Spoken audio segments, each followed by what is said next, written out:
Going Places by A.R. Burton. When I leave, Sophie said, coming home from school, I am going to have a boutique. Jancy, linking arms with her along the street, looked doubtful. So ইয়াত চোৱা কি কৰিছে ছফিয়ে স্কুলৰ পৰা ঘৰলৈ আহি কৈছিল যে যেতিয়া মই যাম মোৰ জেন্সিয়ে তাইৰ হাত দুখন ৰাস্তাৰ ফালে প্ৰসাৰিত কৰিছিল তাইক দুধৰ মুধৰত পৰা যেন লাগিল tax money so something like that I will find it Sophie said staring far down the street take you a long time to save that much well I will be a manager then yes of course to begin with till I have got enough but anyway I know just how it's all going to look তেতিয়া ক'লে ছফি তুমি টকা নাইবা তেনে কিবা থকা হ'ব লাগিব তে ছফিয়ে ক'লে মোৰ টকা হ'ব ৰাস্তাৰ তলৰ ফালে দৃষ্টি নিক্ষেপ কৰি তো ক'লে মানে তলত চাই ক'লে তো সিমান টকাৰ গৰাকী হ'বলৈ বহুত সময় লাগিব তো তেতিয়া ক'লে যে হয় মই তেন্তে এজন মেনেজাৰ হ'ম এতিয়ালৈকে মোৰ যথেষ্ট হ'ল মই মাত্ৰ জানো এইটো দেখিবলৈ কেনেকুৱা হ'ব তেতিয়া মানে মেনেজাৰ হ'ব বিচাৰিছিলে নেক্সট চাবা they wouldn't make you manager straight off staff I will be like Mary Quant Sophie said, I will be a natural. They will see it from the start. I will have the most amazing shop this city's ever seen. তেতিয়া কি ক'লে তো ছফি তেওঁলোকে তোমাক এনে খুবেই manager কৰি নিদিয়ে মানে একেবাৰে মানে কেতিয়াও আমি কোনো বস্তু পাবলৈ হ'লে একেবাৰে আমি সহজে সেইটো নাপাওঁ চ' মেনেজাৰটো ইমান সোনকালে মানুহে কৰি নিদিয়ে তো তেতিয়া ক'লে যে মই মেৰি কোৱাণ্টৰ নিচিনা হ'ম ছফিয়ে ক'লে মই স্বাভাৱিক হ'ম মানে স্বাভাৱিক হ'ব নেচাৰেল যিটো তেওঁলোকে আৰম্ভণিৰে পৰা চাব এই নগৰখনত আজিলৈকে নথকা আচৰিত দোকানখন মোৰ হ'ব যে যোনটো দোকান নাই সেইটো দোকানৰ মালিক হ'ব কোনে চ' ইয়াত এনেকুৱা ছফিয়ে ক'লে পিছত চোৱা জেন্সি knowing they were both earmarked for the biscuit factory became melancholy she wished Sophie wouldn't say these things. So when they reached Sophie Street, Jancy said, it is only a few months away now. Soph, you really should be sensible. They don't pay well for shop work. You know that your dad would never allow it. তো তেতিয়া কি ক'লে জেন্সিয়ে জানিলে যে তেওঁলোকে দুয়ে biscuit কাৰখানাটোৰ কথাই পাতিছে আৰু তেওঁৰ মন দুখেৰে কি হ'ল ভৰি পৰিল তাই ভাবে ছফিয়ে যাতে এই কথাবোৰ নকয় তো তেতিয়া কি কৰিলে চোৱা তো যেতিয়া তেওঁলোকৰ মানে ছফিৰ পদূলি পালেগৈ তো জেন্সিয়ে ক'লে আৰু কেইমাহ মানে আছে ছফি তুমি বিবেচক হোৱা উচিত কাৰণ আমি যিকোনো বস্তু সদায় বিবেচক হৈ বিবেচনা কৰিয়ে কৰিব লাগে তো তেতিয়া এনেকুৱাই কৈছে যে জেন্সিয়ে পিছত ছফি ক'লে যে তোমাৰ আৰু কি হ'ব লাগিব বিবেচক হ'ব লাগিব তো তেওঁলোকে দোকানৰ কামৰ বাবে তোমাকে বেছি পইচা নিদিয়ে তুমি জানানে তোমাৰ দেউতাই কেতিয়াও এইটো অনুমতি নিদিব কাৰণ জানে দেউতাই এইবোৰ কৰিব অনুমতি নিদিয়েও so or an actress now there is real money in that yes and I could maybe have the boutique on the side actress don't work full time do they anyway that or a fashion designer you know something a bit sophisticated and she turned in through the open street door leaving Jancy standing in the rain if ever I come into money I will buy a boutique তেতিয়া কি ক'লে যে যেতিয়াতো দেখিলে যে দেউতাই কি নিদিব পাৰ্মিশ্যনটো আমাক কি নিদিব তেতিয়া কৈছে যে নহ'লে অভিনেত্ৰী হ'ম তো ইয়াত বহুত টকা আছে আৰু এনে কৰিয়ে মই এক সুন্দৰ ঘৰ কি লাভ কৰিম অভিনেত্ৰীয়ে বেছি সময় কি কাম কৰিব নালাগে তেতিয়া এনেকা সুধিলে যে নালাগে নেকি লাগেনে তো আৰু তুমি জানানে ধুন পেচ শিকাওতো এটা এক উন্নত মানৰ কলা ধুন পেচ যিটো কি বুলি কয় ইয়াত ইংলিছটো কৈছে তোমালোকৰ ইয়াত ফেশ্বন ডিজাইনাৰ যিটো মানে আমাৰ আজিকালিতো ট্ৰেণ্ডিং চলি আছে ফেশ্বন ডিজাইনাৰটো যে কিবা ড্ৰেছ নিজৰ যিটো আইডিয়াত আহিব সেইটো এটা এনেকুৱা তো তেতিয়া কৈছে যে এনেকুৱা মই হৈ যাম ইফ ইউ এভাৰ কাম into money if you ever come into money, you will buy as a blessed, decent house to live in. Thank you very much.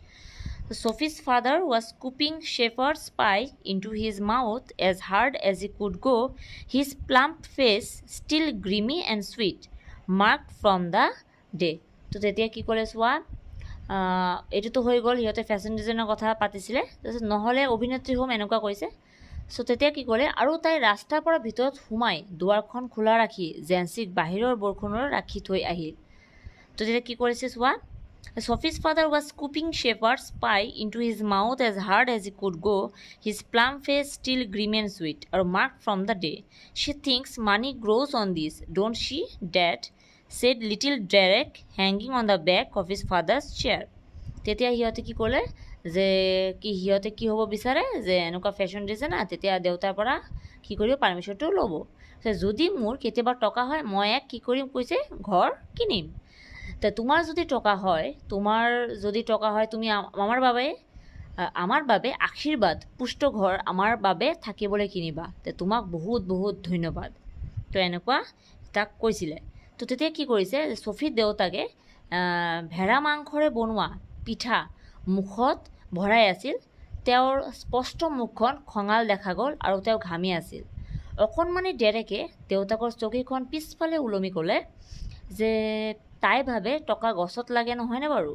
তেওঁলোকৰ মাকে হুমনীয়া কাঢ়িলে। তেতিয়া আমি যেতিয়া টকাৰ কথা কওঁ, চ' আমাৰ মা দেউতাই সদায় কৈয়ে থাকে যে টকাটো গছত ফলে। তো তেনেকুৱা হেৰি দেউতাকেও কৈছিলে। তো ছফি দেয়াৰ মাদাৰ চাইড এনেকুৱা ক'লে। তো Safi washed her back, stooped over the sink and wondered at the incongruity of the delicate bow which fastened her apron strings, the delicate seeming bow and the crooked back. The evening had already blacked in the windows and the small room was steamy from the stove and cluttered with the heavy breathing man in his vest at the table and the dirty washing piled up in the corner. Sophie felt a tightening in her throat. She went to look for her brother Jeff. তো তেতিয়া কি কৰিছে চোৱা, ছফিয়ে মাকক কোজা হৈ তলৰ ফালে হাউলি থকা দেখিলে আৰু তেতিয়া সুধিলে যে পিন্ধি থকা চোলাটোৰ ৰছীকেইডাৰ সৈতে এখন সুন্দৰ ধেনুৰ সৈতে অমিল যেন দেখিলে। তো আবেলি পৰটো খিৰিকীয়েদি লাহে লাহে আন্ধাৰ হৈ আহিছে। ষ্ট'ভ জ্বলাই যোৱাৰ বাবে কি হ'ল, কোঠাটো অলপ ধুৱলি কুঁৱলী হৈ আছে। মানে টেবুলত বহি থকা মানুহ এজনে উশাহ লোৱাত কষ্ট পাইছে। কোঠাটোৰ এচুকত লেতেৰা ধোৱা বস্তু দম পাতি আছে। ছফিয়ে তাইৰ ডিঙিটো সোপা মাৰি ধৰা যেন অনুভৱ কৰিলে। তাই ককায়েক জীয়েকক কি কৰিলে, লগ ধৰিবলৈ গ'লগৈ। নেক্সট পেৰাগ্ৰাফটো চাবা। He was kneeling on the floor in the next room, tinkering with a part of his motorcycle over some newspapers spread on the carpet. He was 3 years out of school, an apprentice mechanic, traveling to his work each day to the far side of the city. He was almost grown up now, and she suspected areas of his life about which she knew nothing, about which he never spoke. He said little at all, ever voluntarily. Words had to be prized out of him like stones out of the ground, and she was jealous of his silence. When he wasn't speaking, it was as though he was away somewhere, out there in the world, in those places she had never been, whether they were only the outlying districts of the city or places beyond in the surrounding country. Who knew?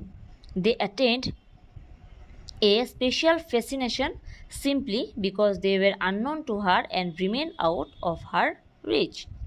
So তেতিয়া চোৱা কি কৰিছে যে তেওঁ কাষৰ কোঠাটোত মজিয়াত বাতৰি কাকত কেইখনমান পাৰি মটৰচাইকেলৰ কিবা এটা অংশ মেৰামতি কৰি আছিল। তেতিয়া কি হ'ল, তেওঁ স্কুল এৰা 3 বছৰমান হ'ল। মেকানিকৰ লগত সহকাৰী হিচাপে কাম কৰে আৰু নিতৌ কাম লৈ নগৰৰ সিটো পাৰলৈ যায়। তেওঁ প্ৰায় কি হ'ল, প্ৰাপ্তবয়স্ক হৈছে আৰু তাই তাৰ জীৱনৰ সন্দেহ কৰিবলগীয়া অংশটোৰ বিষয়ে একো নাজানে, কাৰণ সি নকয়। মুঠতে সি কমকৈ নিজে নিজৰ বিষয়ে কয়। তো মাটিৰ পৰা ওলোৱা শিলগুটিৰ দৰে তাৰ কথাবোৰ যেন মূল্যৱান, আৰু তাই তাৰ নীৰৱতাক ঈৰ্ষা কৰে, মানে হিংসা কৰে, জেলাছ ফিল কৰে। তো যেতিয়া সি কথা নকয়, সি যেন তাই গৈ নোপোৱা বেলেগ এখন পৃথিৱীত থাকে। সেই পৃথিৱীখন হয়তো নগৰৰ সিপাৰৰ মানে ঠাইখন হ'ব পাৰে, বা এই দেশৰ বাহিৰৰো হ'ব পাৰে, কোনে জানে। তো তেতিয়া কি ক'লে, সেই নেদেখা ঠাইৰ প্ৰতি তাইৰ দুৰ্বল আকৰ্ষণ, কাৰণ তাইৰ বাবে সেই ঠাই অজ্ঞাত আৰু তাইৰ ঢুকি পোৱাৰ বাহিৰত, এনেকুৱাকৈ মানে থামিলে। Perhaps there were also people, exotic, interesting people, of whom he never spoke. It was possible, though he was quiet and didn't make new friends easily.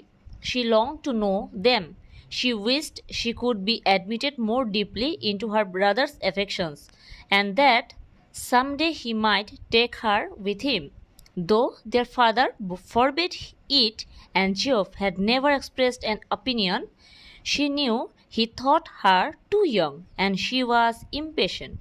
She was conscious of a vast world out there waiting for her, and she knew instinctively that she would feel us at home there, as in the city which had always been her home. It expectantly awaited her arrival. She saw herself riding there behind Geoff. He wore new, shining black leathers, and she a yellow dress with a kind of cape that flew out behind.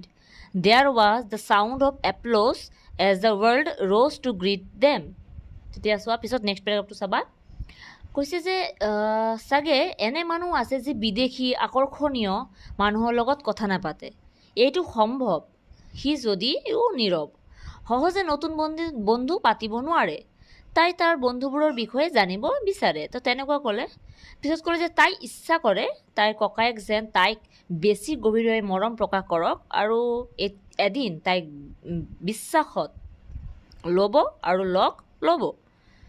যদিও তেওঁলোকৰ দেউতাকে এইটো বাধা দিছে আৰু জিঅফে একো মন্তব্য কৰা নাই, তাই জানে যে সি তাইক বেছি সৰু হৈ আছে বুলি ভাবিছে। আৰু এটা কি হ'ল, তাই অধৈৰ্য হৈ পৰিছিল। তাইৰ বাবে যে বাহিৰ এখন বিশাল পৃথিৱী অপেক্ষা কৰি আছে তাৰ প্ৰতি সচেতন, আৰু তাই প্ৰবৃত্তিগতভাৱে জানে যে তাই বৰ্তমান নগৰৰ যিখন ঘৰত থাকে সেই পৃথিৱীখনতো একে অনুভৱ কৰিব। তো পিছত কি হ'ল, পিছত সিহঁতে ক'লে যে সেই মানে নেদেখা পৃথিৱীখন যেন তাইৰ আগমনলৈ আশাৰ বাট চাই আছে। তাই ভাবিছে যেন তাই জিঅফৰ পিছে পিছে মটৰচাইকেল চলাই তালৈ গৈছে। সি এযোৰ চিকচিকীয়া নতুন কলা চামৰাৰ পোছাক পিন্ধিছে। চ' ইয়াত কৈছে black leathers and she yellow dress with a kind of cape that flew out behind. আৰু কি পৰিছে, এযোৰ হালধীয়া পোছাক আৰু এক ধৰণৰ হাত নথকা চোলা পিন্ধিছে, যিটো কি কৰিছে বতাহত পিছফালে উৰি গৈছে। তো সেই নতুন পৃথিৱীখনৰ পৰা সিহঁতক আদৰিবলৈ হাত চাপৰিব শব্দ শুনা গৈছে। পিছত চাবা কি কৈছে, হি sat frowning at the oily component he cradled in his hands as though it were a small dumb animal and he was willing it to speak. I met Danny Casey, Sophie said. He looked around abruptly. Where? In the arcade. Funnily enough, it's never true. I did too. You told that? Dad.